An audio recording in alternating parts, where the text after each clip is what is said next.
Chapter 24. Job asks why the wicked are not punished. Why doesn't the Almighty bring the wicked to judgment? Why must the godly wait for him in vain? Evil people steal land by moving the boundary markers. They steal livestock and put them in their own pastures. They take the orphan's donkey and demand the widow's ox as security for a loan. The poor are pushed off the path. The needy must hide together for safety. Like wild donkeys in the wilderness, the poor must spend all their time looking for food, searching even in the desert for food for their children. They harvest a field they do not own, and they glean in the vineyards of the wicked. All night they lie naked in the cold without clothing or covering. They are soaked by mountain showers, and they huddle against the rocks for want of a home. The wicked snatch a widow's child from her breast, taking the baby as security for a loan. The poor must go about naked without any clothing. They harvest food for others while they themselves are starving.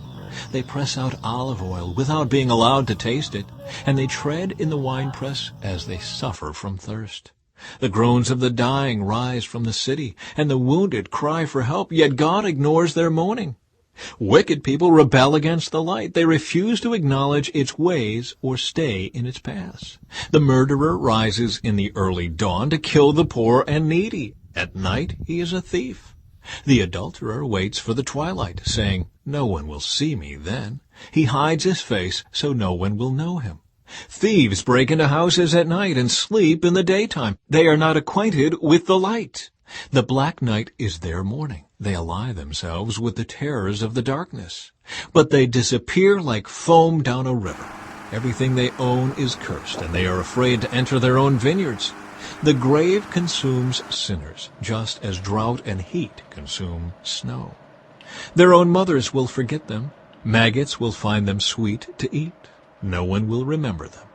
Wicked people are broken like a tree in the storm. They cheat the woman who has no son to help her. They refuse to help the needy widow. God, in his power, drags away the rich. They may rise high, but they have no assurance of life. They may be allowed to live in security, but God is always watching them.